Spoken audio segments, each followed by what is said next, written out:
The scream that tore from my throat died halfway as our eyes locked through the steam. Her hand froze mid-shampoo, suds sliding down dark hair.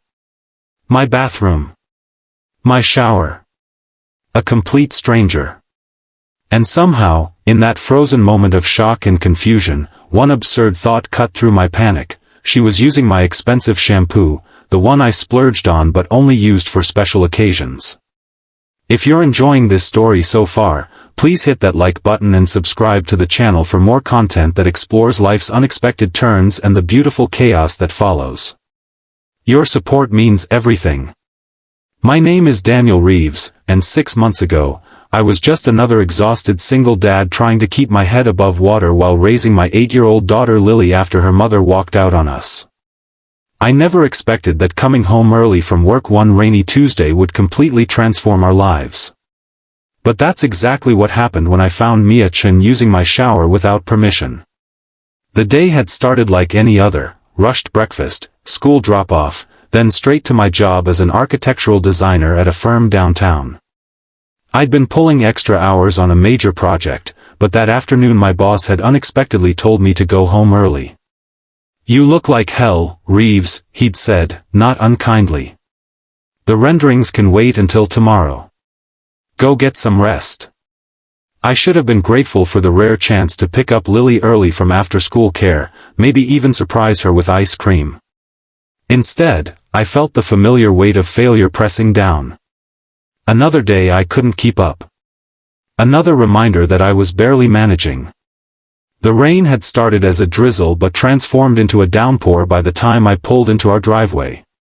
Our modest 2-bedroom house, the one I'd fought to keep in the divorce, looked particularly sad in the gray afternoon light, paint peeling around the window frames, gutters overflowing because I hadn't found time to clean them. I was soaked by the time I reached the front door, fumbling with my keys, thinking only of dry clothes and maybe a quick nap before picking up Lily. That's when I heard it, the unmistakable sound of running water. Our shower. My heart rate spiked instantly. Someone was in my house. My first thought was burglary, but what kind of thief stops for a shower? I grabbed the baseball bat I kept by the door, more for spiders than intruders, and moved silently through the living room, past the kitchen with its stack of unwashed breakfast dishes, toward the hallway bathroom. The door was partially open, steam billowing out. I took a deep breath, raised the bat, and pushed the door wide. That's when I saw her. Time seemed to stretch as we stared at each other. She was clearly as shocked as I was, her eyes widening in horror. Then she screamed, a piercing sound that snapped me back to reality. I stumbled backward, dropping the bat with a clatter, raising my hands. "I'm calling the police," I shouted, backing away. "This is my house." "Wait," she called out, frantically reaching for the towel hanging nearby. "Please don't. I can explain." I retreated to the kitchen, grabbing my phone with shaking hands, but something in her voice, the genuine fear, made me hesitate. 5 minutes later, wrapped in my only clean towel, she sat at my kitchen table while I stood as far away as possible, still clutching my phone, finger hovering over the emergency call button. "My name is Chen," she said, her voice steadier than I expected. "I'm not a burglar. I was homeless. The basement window in your laundry room has been unlocked for weeks. I've been sleeping there when it rains." The confession hit me like a physical blow. I'd been so overwhelmed with work and single parenthood that I hadn't noticed someone had been sheltering in my own home. "You've been living in my basement?" I asked incredulously. She shook her head, droplets of water falling from her dark hair. "Not living. Just visiting. When the weather's bad. I'm usually gone before you get home. I've never taken anything," she added quickly. "Except maybe a shower once a week. And I always clean up after myself." I should have called the police immediately. That would have been the sensible thing to do. But as I looked at this woman, probably in her early 30s like me, with intelligent eyes and a dignity that somehow persisted despite her circumstances, I found myself asking, why my house? Her answer was simple: your basement window was the only one unlocked on the block. And you have a daughter's drawings on your refrigerator. I figured anyone who kept their child's art like that probably wouldn't shoot me on sight. That was the beginning. What followed would challenge everything I thought I knew about trust, judgment, and the family I was trying to build. Because Chen wasn't just a homeless woman seeking shelter, she was about to become the person who would help me rebuild my life from the ground up, starting with the broken parts of myself I'd been too afraid to face. I didn't call the police that day. Instead, I made a decision that even now, I can't fully explain. I offered her a deal: she could stay in our guest room, really just a glorified storage space, for 2 weeks while she got back on her feet. In exchange, she would help with Lily after school since my childcare arrangements were constantly falling through. "Why would you trust me with your daughter?" she asked, suspicious of my offer. It was a fair question. I didn't have a good answer except, "I'm desperate, and you haven't stolen anything despite having plenty of opportunities." The truth was more complicated. Something in her eyes reminded me of myself 2 years ago, when Jessica had walked out, leaving nothing but a note and a half-empty closet. I'd been drowning then, barely keeping it together for Lily's sake. If not for my sister's temporary help, I might have ended up in circumstances not so different from Mia's. When I picked up Lily from after-school care that afternoon, I was still questioning my sanity. How would I explain a stranger in our house to my 8-year-old? Lily was already sensitive about changes since the divorce. Another disruption might set her back again. "Daddy, you're early," Lily exclaimed when she saw me, her face lighting up in that way that always made my heart ache. Her dark curls bounced as she ran toward me, backpack swinging wildly. "Special day, Lillipad," I said, kneeling to hug her. "And I have a surprise at home." During the drive, I tried to prepare her. "Remember how we talked about helping people when they need it? Like when Mrs. Abernathy broke her hip, and we brought her groceries?" Lily nodded solemnly. She had insisted on making get-well cards for our elderly neighbor every day for 2 weeks. "Well, there's a lady who needs some help right now. She doesn't have a place to stay, so she's going to use our guest room for a little while. Her name is Mia." I watched in the rearview mirror as Lily processed this. "Is she nice?" she finally asked. "I think so," I answered honestly. "But we're just getting to know her." When we arrived home, I half expected Mia to be gone, taking whatever valuables she could carry. Instead, we found her in the kitchen, hair now dry and pulled back, wearing what I recognized as an old t-shirt and sweatpants from the laundry basket. She had cleaned the breakfast dishes and was wiping down counters that hadn't seen a proper cleaning in weeks. She froze when we entered, uncertainty written across her face. I realized she was as nervous about meeting Lily as I was about the introduction. "Lily, this is Mia." "Mia, this is my daughter, Lily." Mia crouched down to Lily's level, not reaching out, just making herself smaller. "Hi, Lily. Your dad says you're 8. That's a great age." Lily studied her with the unfiltered intensity only children can manage. "Do you like unicorns?" she finally asked, the ultimate test of character in her world. A small smile touched Mia's lips. "I think unicorns are magnificent. But I've always had a soft spot for dragons too." Lily's eyes widened. "Dragons can be friends with unicorns," she declared, as if settling an important diplomatic matter. "The best of friends," Mia agreed seriously. And just like that, some invisible tension dissolved. Lily turned to me. "Can I show Mia my dragon collection?" That first evening established a pattern that would carry us through the next weeks. Mia kept a respectful distance but engaged warmly with Lily. With me, she was more reserved, almost formal in her gratitude. She insisted on earning her keep, cleaning, preparing simple meals, helping with Lily's homework while I worked late.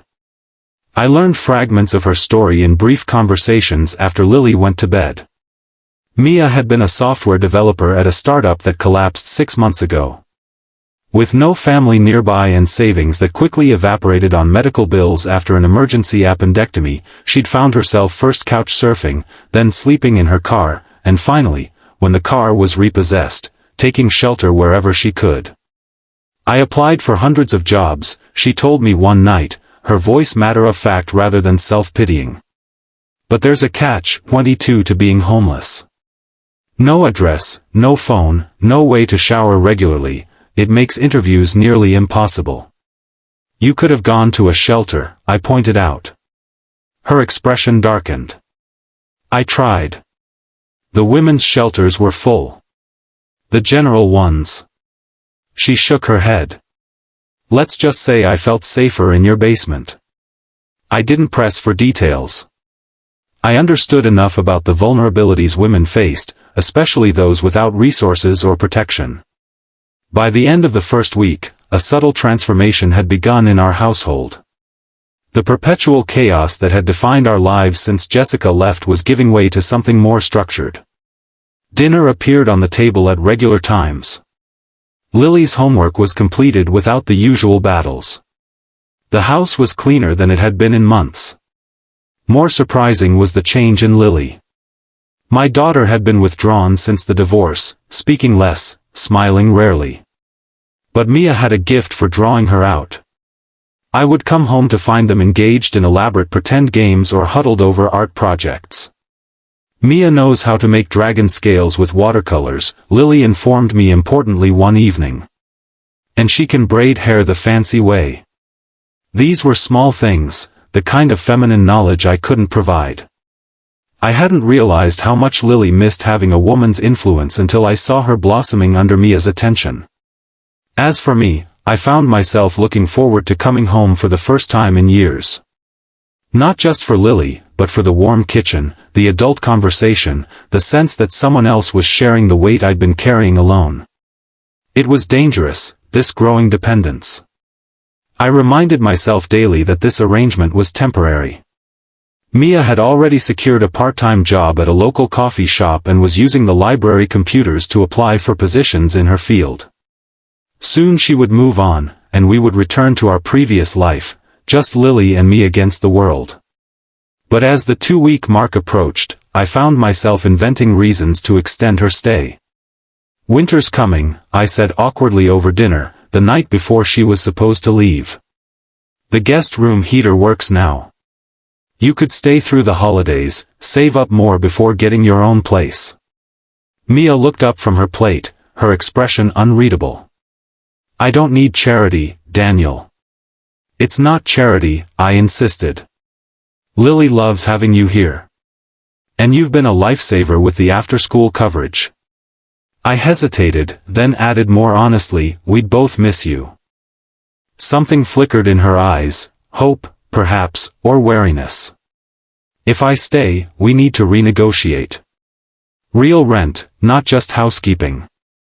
I need to stand on my own feet. We worked out an arrangement that night, reduced rent in exchange for continued help with Lily. It was still a bargain for both of us, she got safe housing, I got reliable childcare and the peace of mind that came with it. What neither of us acknowledged was the other thing growing between us, a fragile trust, a cautious friendship, and something else I wasn't ready to name. November brought early snow and the first real test of our arrangement. I caught a brutal flu that left me bedridden for days. In my feverish state, I worried constantly about Lily, who would take care of her, how would she get to school, what would happen if I couldn't work. Mia stepped in without hesitation. She rearranged her coffee shop shifts, managed Lily's schedule, brought me medicine and soup, and somehow kept the household running. Through the haze of fever, I heard her reading bedtime stories to Lily, their laughter drifting down the hallway. On the third night, half delirious with fever, I woke to find Mia placing a cool cloth on my forehead. The gentle touch of her hand against my skin felt like salvation. Thank you, I whispered, my voice raw. You'd do the same, she replied simply. In that moment, something shifted between us, an acknowledgement that we had become more than landlord and tenant, more than convenient allies. We had become people who cared for each other. As I recovered, our dynamic subtly changed.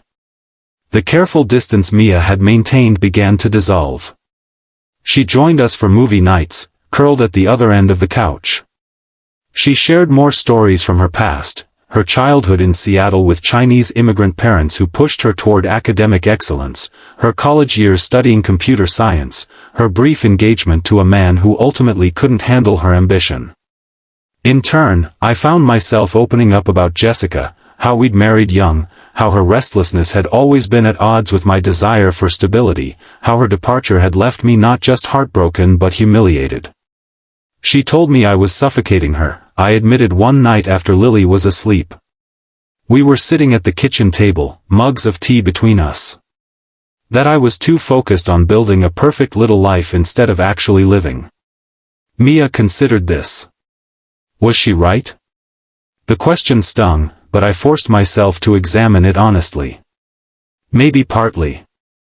I was so determined to create the stable family I never had growing up that I might have missed signs that she was unhappy. But walking out on your child.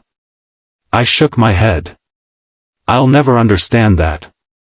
Some people aren't meant to be parents, Mia said quietly. It doesn't excuse abandonment, but it might explain it. Are you defending her? I asked, surprised. No. I'm trying to understand her. There's a difference. Mia's eyes met mine. Understanding doesn't mean forgiveness. It just means you stop letting someone else's choices define your worth. Her words hit me with unexpected force. For 2 years, I'd been carrying Jessica's rejection as proof of my inadequacy, as a husband, as a provider, as a man. The possibility that her leaving reflected her limitations rather than mine had never truly registered. What about you? I asked, deflecting from the uncomfortable insight. Do you want children someday? A shadow crossed her face. I used to think so. Now I'm not sure I'll have the chance. Because of your situation? That's temporary, Mia. You're already getting back on your feet. She smiled, but it didn't reach her eyes. It's not just that. The appendectomy I mentioned? There were complications. The doctor said having children would be difficult for me now. Not impossible, but not likely either. The quiet pain in her voice made me reach across the table without thinking, covering her hand with mine. I'm sorry. She turned her palm up, her fingers curling around mine. Life rarely goes according to plan, does it? We sat like that for a long time, connected by that simple touch, two people whose lives had veered far from their expected paths, finding unexpected comfort in each other's company. The next morning, I woke to the sound of Lily's delighted laughter. Following it to the kitchen, I found her and Mia making pancakes shaped like dragons and unicorns. Flour dusted both their noses, and Lily was explaining very seriously the proper technique for flipping without breaking the dragon's tail. I stood in the doorway, watching them, struck by how right it felt, this makeshift family we were accidentally creating. For the first time since Jessica left, our house felt truly like a home again.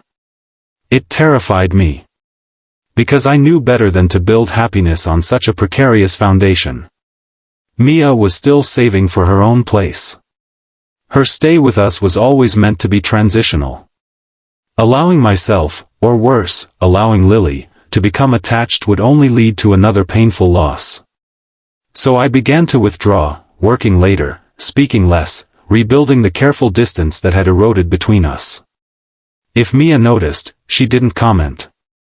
But sometimes I would catch her watching me with a question in her eyes that I deliberately avoided answering. December arrived with holiday preparations that made my emotional retreat more difficult. Lily insisted that Mia help decorate our Christmas tree. The December evening when everything changed began ordinarily enough. I was working late again, using a project deadline as an excuse to avoid the comfortable domesticity that had developed at home. My phone buzzed with a text from Mia. Lily wants to know if you'll be home for dinner. She made something special. Guilt twisted in my stomach. I'd been missing more dinners lately, all part of my strategy to protect myself from the inevitable pain when Mia left. But I couldn't keep disappointing Lily. On my way, I texted back. When I arrived home, the house smelled of cinnamon and something savory. Lily ambushed me at the door, practically vibrating with excitement. Daddy! We made your favorite, Grandma's lasagna. And Mia helped me make cinnamon rolls just like Grandma's recipe. My mother's recipes. I looked up sharply to find Mia watching from the kitchen doorway, a slight flush on her cheeks. Lily found the recipe box in the pantry, she explained. She wanted to surprise you. Dinner was a bittersweet affair. The lasagna was remarkably close to my mother's version, a dish I hadn't tasted since her death 5 years earlier. Lily chattered happily about their cooking adventure, while I struggled with emotions I couldn't name. Mia remained quiet, sensing my mood perhaps, giving me space. After Lily went to bed, I found Mia washing dishes. Without a word, I picked up a towel and began drying. I'm sorry if the recipes crossed a line, she said finally. Lily was so excited about surprising you. It didn't cross a line, I said, my voice rougher than intended.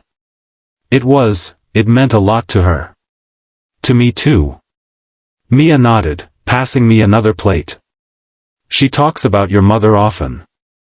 The recipes seem to be an important connection for her. Mom died before Lily turned 3.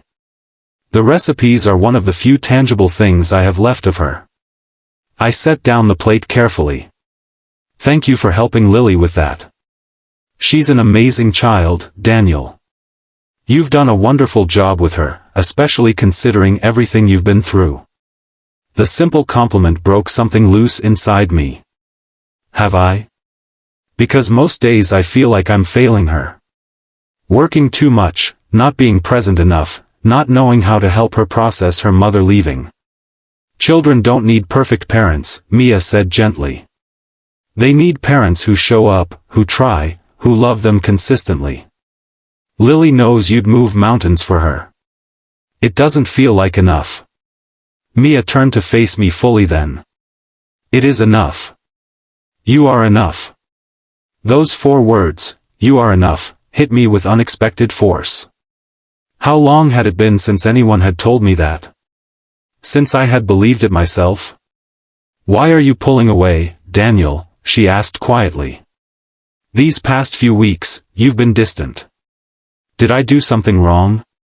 The directness of her question caught me off guard. I considered deflecting but found I couldn't lie to her. You're going to leave, I said simply. You'll find a better job, get your own place. That's the plan, right? And then Lily and I will be back where we started, except it will be harder because we'll be missing you. Understanding dawned in her eyes. You're protecting yourself. And Lily. Trying to. She was quiet for a long moment, her hands still in the soapy water. What if I didn't want to leave? My heart stuttered. What? I got a job offer today, she said. Full-time software development position with Meridian Tech, good salary, benefits. I could afford my own place now. The news should have made me happy for her. Instead, it felt like the floor was dropping away beneath my feet. That's great, Mia. Congratulations. But I've been thinking, she continued, not looking at me, that maybe I could stay. Pay proper rent, of course. Keep helping with Lily. She hesitated. Keep being part of this household, if you wanted that. Hope flared dangerously. As what? A roommate? A nanny? Now she did look up, her eyes meeting mine with a courage I envied.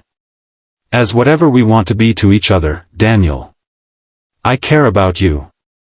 Both of you. More than I expected to. More than is probably wise. The admission hung between us, changing everything. I had been so focused on protecting myself from loss that I'd nearly missed the possibility of something new beginning. I care about you too, I admitted, the words feeling both terrifying and liberating. But I'm afraid of messing this up. My track record isn't great. Neither is mine, she said with a small smile. But maybe that's okay. Maybe we're both exactly where we need to be, exactly when we need to be here. I reached for her then, my hand finding hers in the dishwater. It was such a small gesture, fingers intertwining, palms pressing together, but it felt monumental. A choice. A beginning. Stay, I said simply. She did. The months that followed weren't perfect. We had arguments about boundaries, disagreements about parenting approaches, moments of doubt and fear. Mia moved back to the guest room temporarily while we navigated the transition from housemates to something more. We agreed to take things slowly for Lily's sake, though my daughter seemed far less confused by the evolving relationship than we were. Does this mean Mia is your girlfriend now? Lily asked one morning over breakfast, with the directness only children can manage. I choked on my coffee while Mia suppressed a smile. Would that be okay with you if she was?